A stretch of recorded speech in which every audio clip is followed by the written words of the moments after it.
बिस्मिल्लाहिर्रहमानिर्रहीम। अस्सलामु अलैकुम वरहमतुल्लाहि वबरकातुहू। मुअज़्ज़िज़ हाज़रीन इकराम, बुज़ुर्गान क़ौम और मिल्लत, मेरी इज़्ज़तदार माँ और बहनों, ग़यूर नौजवान साथियों, पसे पर्दा शैनशीन पर तशरीफ़ फरमा मजलिस इत्तेहादुल मुस्लिमीन के तमाम क़ायदीन और रुकन क़ानून साज़ कौंसल और हमारे जनाब महेंद्र साहब और जो वाल्मीकि समाज के लोग आए हुए हैं, मैं उनका भी खैर मुक़द्दम करता हूँ। मेरे अज़ीज़ दोस्तों और बुज़ुर्गों, आप तमाम इस बात से बखूबी वाकिफ़ हैं कि 13 मई के दिन पार्लिमानी हल्क़े हैदराबाद के इंतख़ाबात के रायदही का दिन है। मेरी आप तमाम से अदबन गुजारिश है कि आप तमाम मुत्तहदा तौर पर अपने एक वोट का इस्तेमाल मजलिस इत्तेहादुल मुस्लिमीन के उम्मीदवार के हक़ में करें। इंतख़ाबी निशान पतंग है।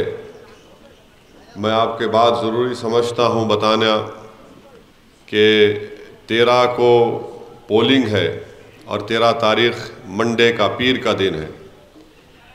11 तारीख़ हफ्ते को आ रही है, सैटरडे है, और 5 बजे इलेक्शन की मुहिम ख़त्म हो जाएगी। तो बहुत से लोग ये प्रोग्राम बना रहे हैं कि हम 3 दिन की छुट्टी ले लेंगे, हफ्ता, इतवार, पीर। मेरी आपसे गुजारिश है कि ऐसा हरगिज़ मत करिए। ये हमारे वतन अज़ीज़ की तारीख़ का बहुत ही निहायती अहम और ख़तरनाक पार्लियामेंट का इलेक्शन है। अगर आप ये समझ रहे हैं कि हैदराबाद से मजलिस की कामयाबी हर हाल में होगी, मेरे 2 वोट से क्या होगा। मेरे अज़ीज़ दोस्तों और बुज़ुर्गों, सवाल 2 वोट का या 10 वोट का, 100 वोट का नहीं है। सवाल इस बात का है कि क्या आप सच्चाई का साथ देंगे या नहीं देंगे। अगर आप वोट डालने नहीं जाएंगे तो फिर आप सच्चाई का साथ नहीं दे रहे हैं। अगर आप वोट डालने नहीं जाएंगे तो फिर आप वतन अज़ीज़ में जो नरेंद्र मोदी की सरकार और ख़ुद वज़ीर आज़म नफ़रत की फ़िज़ाओं को उभार रहे हैं, तो आप उसमें उनका ताउन करेंगे। अगर आप हिंदू, मुस्लिम, दलित इत्तेहाद और अमन को पसंद करते हैं तो फिर आपको अपने वोट का इस्तेमाल पतंग के निशान पर करना पड़ेगा। अगर आप ये समझ रहे कि मैं वोट नहीं डालूंगा, जीत जाएंगे, तो फिर आप उन ताकतों को अपने वोट के ज़रिए रोकना नहीं चाहते जो हमारे शहर हैदराबाद के अमन को बिगाड़ना चाहते हैं। इस शहर में बरसों बरसों अल्हम्दुलिल्लाह फसाद नहीं हुआ। हाँ, चुटपुट वाक़यात होते रहते हैं। तेलंगाना पुरअमन रहा, और याद रखिए, हैदराबाद को पुरअमन रखना तेलंगाना की तरक्की के लिए बेहद ज़रूरी है। तेलंगाना में हैदराबाद ही वो जगह है जहाँ से तेलंगाना तरक्की करता है। तो अपने वोट का इस्तेमाल करिए। ये मत समझिए कि अरे भाई मेरे गली के इतने लोग हैं, वोट डाल देंगे। क्या आप नहीं चाहेंगे कि कल तारीख़ जब लिखी जाएगी तो आपको ये मलाल ना हो कि मैंने असदुद्दीन ओवैसी का साथ नहीं दिया और वोट नहीं देकर, या वोट को इस्तेमाल नहीं करके मैंने मोदी का साथ दिया। फैसला आपको करना है मेरे भाई। ये वतन का, हमारे मुल्क का सबसे तारीख़ी और अहम और ख़तरनाक इलेक्शन है। इसीलिए मेरी आप तमाम अहलियान पटेल नगर से और जहाँ तक अल्लाह अपने फ़ज़्ल व करम से मेरी आवाज़ को आपके घर तक, आपके कानों तक पहुँचा रहा है, मेरी आपसे गुजारिश है कि 13 मई के दिन अपने के वोट को इस्तेमाल करिए। अपने साथ सुबह 7 बजे से पूरी अपने फैमिली को, अफराद ख़ानदान को लेकर जाइए और वोट डाल कर आइए। और वोट डाल के आने के बाद भी आप अपने दोस्त अहबाब को फ़ोन करके बताइए कि जाओ, जाकर वोट डालो। पोलिंग बूथ को जब जाएंगे आप अपने साथ सेल फोन लेकर मत जाइए, सेल फोन ले जाने की इजाज़त नहीं है। पिछले असेंबली के इलेक्शन में बाज़ लोग सेल फोन लेकर गए, प्रिसाइडिंग ऑफिसर ने उनको कहा कि बाहर रख कर आइए, तो चिढ़ के चले गए क्योंकि वो सेल फोन रखने की जगह वहाँ पर नहीं है। तो उनके साथ उनके घर वाले भी चले गए। तो सेल फोन लेके मत जाइए। मशीन में जब आप पतंग का निशान देखेंगे तो उसको दबा कर रखिए उस वक्त तक जब तक टी बोल के आवाज़ नहीं आती। फिर मशीन के बाजू एक छोटी मशीन होगी जिसमें पतंग के निशान की छिट्टी आएगी, जिसका आपने वोट डाला उसको देखिए। 30 सेकंड तक वो छिट्टी आपको दिखाई देगी पतंग के निशान के साथ, फिर वो छिट्टी उसी मशीन में गिर जाएगी। तो मेरी आपसे गुजारिश है कि अपना एक एक वोट का इस्तेमाल करिए। ये हरगिज़ मत समझिए कि मेरे वोट के इस्तेमाल करने से क्या फ़र्क पड़ेगा। आपने देख लिया, दुनिया ने देख लिया कि जो बीजेपी के उम्मीदवार हैं उन्होंने किसी एक इबादतगाह के सामने खड़े होकर तीर मारने का एक इशारा किया। और अगर आप ये समझ रहे हैं कि नहीं नहीं ऐसा कुछ नहीं है, मेरे भाई, खुदरत हमसे पुकार कर कह रही है कि ये इनके मुस्तकबिल के नापाक अज़ाइम हैं। अगर खुदरत हमसे ये कह रही है कि उठो, जागो, देखो इन लोगों को, इसके बाद भी अगर आप नहीं उठेंगे, इसके बाद भी अगर आप अपने वोटों का सही मुत्तहदा तौर पर इस्तेमाल नहीं करेंगे तो फिर जिम्मेदारी किस पर आयद होती है बताइए। तो मेरी आपसे गुजारिश है कि 13 मई के दिन आप अपने घर से रवाना होइए सुबह 7 बजे। और मैं गुजारिश करूँगा ख़ास तौर से हमारे गयूर नौजवानों से कि वो पटेल नगर हो या जहाँ कहीं भी हो, वो अपने घर महल्ले के 5 से 10 घरों की जिम्मेदारी ले लें।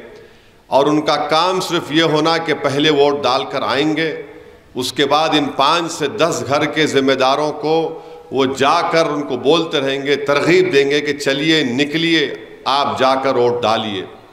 अगर हर नौजवान 5 से 10 घर की जिम्मेदारी ले लेगा तो मुझे यकीन है कि हैदराबाद पार्लिमानी हलक़े में ना सिर्फ हमारा पोलिंग परसेंटेज बढ़ेगा बल्कि हम इंशाअल्लाह ताला एक इबरतनाक शिकस्त देंगे उन सियासी पार्टी को, उस उम्मीदवार को जो हमारे अमन को बिगाड़ना चाहती हैं। और आपको बता रहा हूं कि महंगाई आसमान को छू रही है, महंगाई आसमान को छू रही है। नौकरियां नहीं हैं, नौकरियां हैं तो तनख्वाहें कम हैं, तनख्वाह कम है तो वक्त पर नहीं मिलती। तो इसलिए हमको ज़रूरी है कि हम अपने वोट का इस्तेमाल करके, और याद रखिए वोट एक अमानत है, आप इस अमानत को इस्तेमाल करिए अच्छाई के लिए, बुराई के खात्मे के लिए, नेकी की सरबुलंदी के लिए, झूठ को ख़त्म करने के लिए और उन तमाम ताकतों को शिकस्त देने के लिए जो पिछले 10 साल से इस मुल्क में सिर्फ नफ़रत को पैदा कर दिए। ये मैं आपसे कहना ज़रूरी समझता था। दूसरी बात यह है कि ये पटेल नगर और ये इलाका गोशामैल असम्बली हल्के में आता है। यहाँ पर मजलिस इत्तेहादुल मुस्लिमीन की नुमाइंदगी पर 2,55,00,000 का एक ब्रिज सिद्धियम्बर बाज़ार पर मजलिस की नुमाइंदगी पर डाला गया, बीजेपी की नुमाइंदगी पर नहीं हुआ। वहाँ पर हमेशा बरसात का पानी ठहरता था। नूरी शाह दरगाह पटेल नगर के पास स्टॉर्म वाटर ड्रेन डाली गई, 10 लाख की 10 लाख की डाली गई। फिर CRMP बल्दिया की तरफ से करीब 21 करोड़ की रोड्स डाले गए पूरे जामबाग डिवीज़न में। वाटर वर्क्स की तरफ से इस डिवीज़न में 7 करोड़ के सीवरेज के काम और पानी की लाइन के काम हुए। अभी 1,75,000 का टेंडर प्रोसेस है। एक मीनार मस्जिद के सामने अनीसुल गुरबा की नई बिल्डिंग बनाई गई 29 करोड़ की लागत से, जिसमें 2 सेलर और 5 फ्लोर हैं। वाटर वर्क्स की तरफ से दरगाह नामपली के पास, ख़वातीन के बाबुल दाखिले के पास, वहाँ पर काम मुकम्मल हुआ है। सुभानपुरा और समदानीपुरा आगापुरा में काम जारी है। अफजलगंज सेंट्रल लाइब्रेरी में 10 करोड़ से उस लाइब्रेरी को अच्छा किया जा रहा है। और भी बहुत से काम करवाना बाकी है। इंशाअल्लाह ताला हम उन कामों को मुकम्मल करेंगे। तीसरी बात मैं आपको बताना ज़रूरी समझता हूँ कि ये अल्लाह का शुक्र और फजल है कि अल्लाह सुब्हानहू ताला ने मुझे मजलिस इत्तेहादुल मुस्लिमीन की तरफ से 5वीं मरतबा हैदराबाद के पार्लियामेंट के इलेक्शन लड़ने का मौका इनायत फरमाया। और मुझे उम्मीद है कि इंशाअल्लाह ताला आप तमाम की दुआएं, आप तमाम के साथ की बिना पर 5वीं मरतबा भी इंशाअल्लाह हैदराबाद की पार्लियामेंट की सीट पर हम सब मिलकर मजलिस के उम्मीदवार को कामयाब करेंगे। ये मेरी आपसे गुजारिश है। मेरे अजीज़ दोस्तों और बुज़ुर्गों, एक और अहम बात मैं आपको बताना चाह रहा हूँ। आपने सुना होगा हमारे मुल्क के वज़ीर आज़म बार बार अपनी ज़बान से कह रहे हैं कि 400 पार, अब की बार 400 पार। तो याद रखिए, ये बात अल्पसंख्यक समाज के मुसलमानों को, हमारे दलित भाइयों को और उन तमाम लोगों को जो भारत के संविधान से, आइन से मोहब्बत रखते हैं। अगर इस बार मोदी 400 पार हो गए तो सुनिए, कॉन्स्टिट्यूशन, आइन आपके हाथ से चला जाएगा। बाबा साहिब अम्बेडकर का बनाया हुआ संविधान ख़त्म करके रख देंगे ये लोग। आप देख लो, याद रखो मेरी इस बात को। अगर आप बोलेंगे ये कहाँ से आपने सुना, इनके कई उम्मीदवार जो इलेक्शन लड़ रहे बीजेपी के, उन्होंने इंटरव्यू में कहा कि 400 पार कर दो, हम संविधान को बदल देंगे, दलितों का आरक्षण, रिजर्वेशन ख़त्म कर देंगे, मुसलमानों को जो रिजर्वेशन तहफ़्फ़ुज़ात मिल रहे हैं उसको ख़त्म करके रख देंगे। तो मेरी आप तमाम से अपील है कि जो भारत से मोहब्बत करते हैं, जो भारत के संविधान जिसको बाबा साहिब अम्बेडकर ने बनाया, उससे अगर आप मोहब्बत करते हैं तो आपको इस पार्लियामेंट के इलेक्शन में अपना एक वोट ना सिर्फ मजलिस के हक़ में बल्कि बीजेपी को हराने के लिए आपको इसके वोट का इस्तेमाल करना है।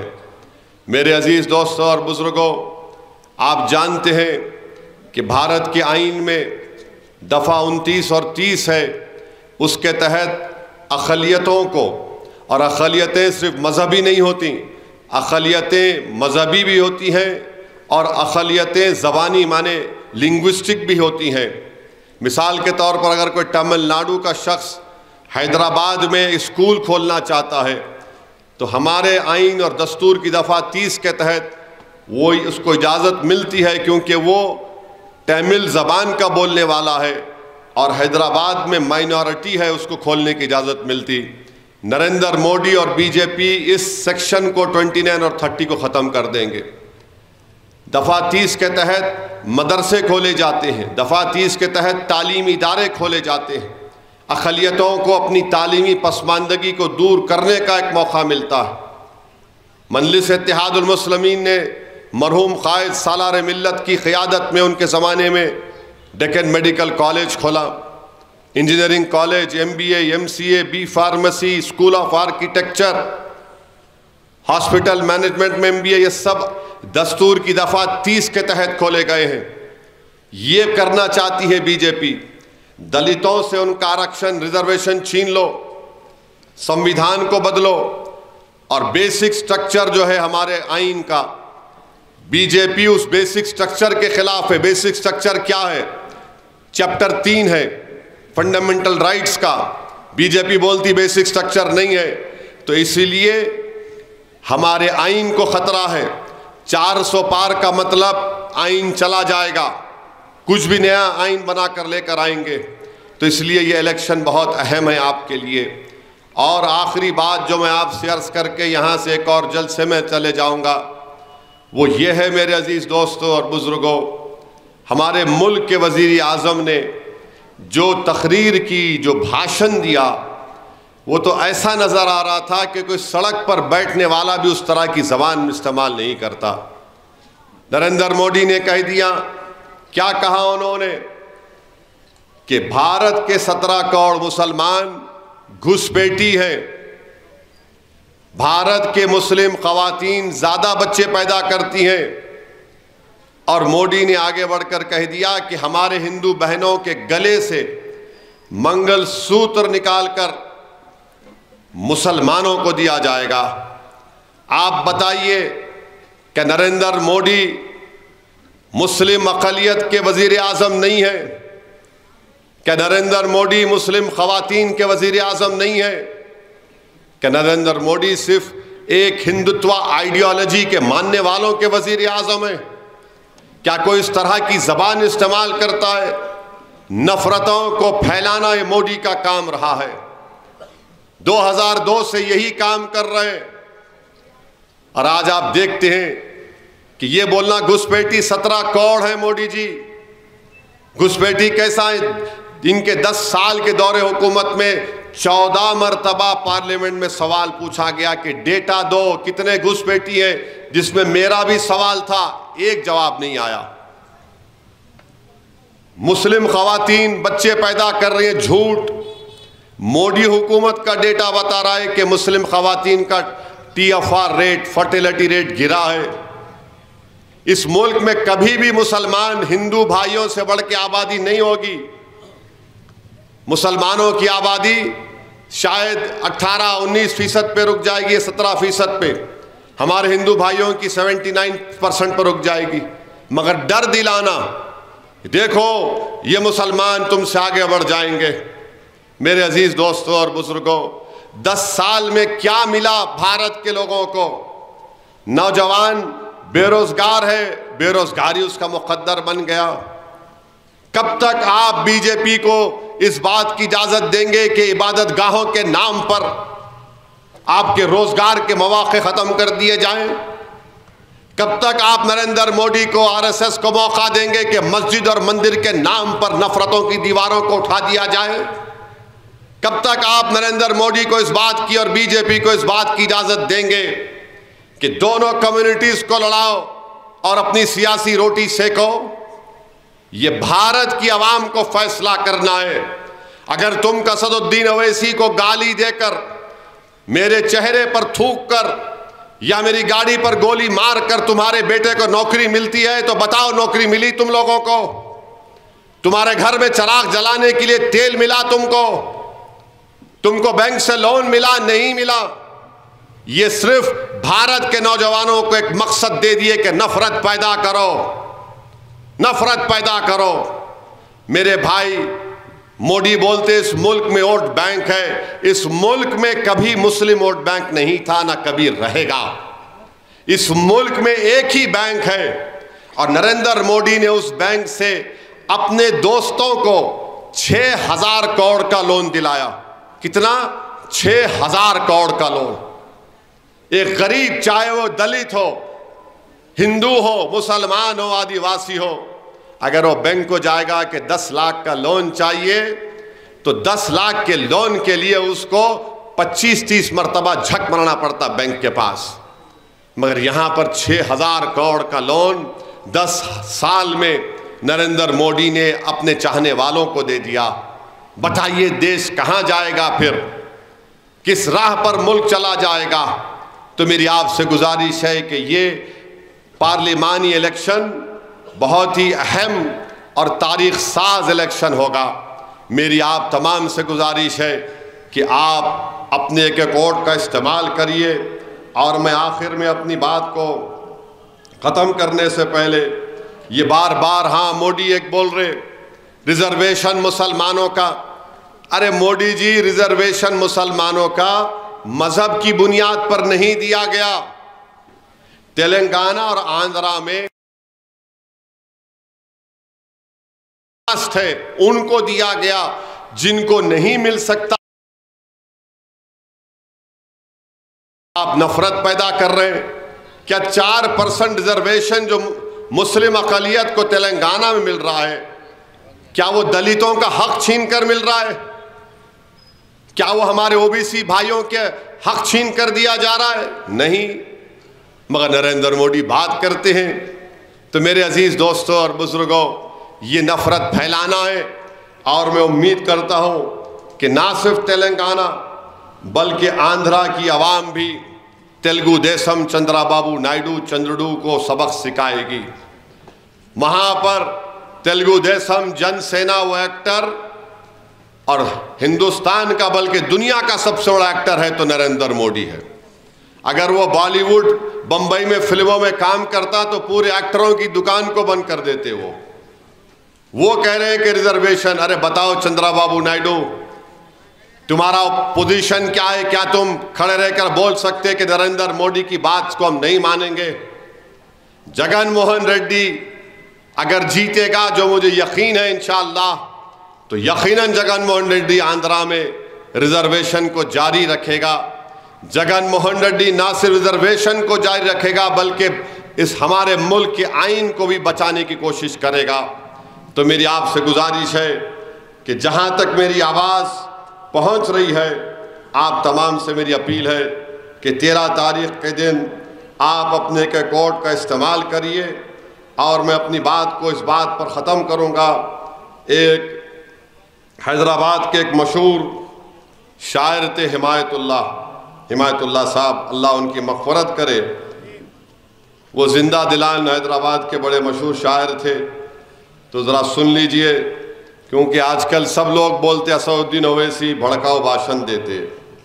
तो उन्होंने अच्छा लिखा कि सवाल अपना भी पूरा होगा, क्या है कि क्या नहीं की।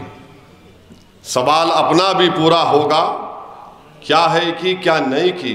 देखिए ये दखनी जो ज़बान है ना, इसमें अगर आप कोई दलित हैदराबाद का हो, हिंदू हो, मुसलमान हो, कहीं भी आप पकड़ ले सकते हो उसको, कहीं भी।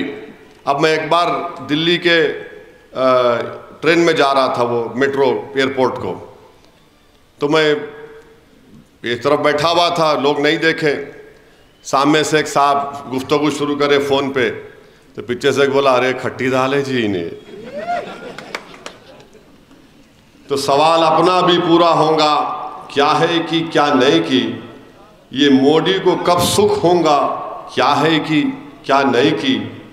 इलेक्ट्रल बॉन्ड से करोड़ों ले लिए, फिर बोल रहा ना खाऊंगा ना खाने दूंगा। सवाल कर रहा हूं आपसे, इलेक्ट्रल बॉन्ड से करोड़ों ले लिए, फिर बोल रहा ना खाऊंगा ना खाने दूंगा। क्या किया नहीं किया, क्या है कि नहीं की, क्या है कि क्या नहीं की। ये गारत का घड़ा भरता नहीं होगा, ये गारत का घड़ा भरता नहीं होगा, क्या है कि क्या नहीं की। मुसलमानों को घुसपैठिया बोलूंगा, लेकिन हबीबी से गले मिलूंगा। सऊदी अरब गए, दुबई गए, मिलता कि ऐसा लपटते, उन्हें प्लेन से उतरता लपट लेते उन्हें, लपट लपट।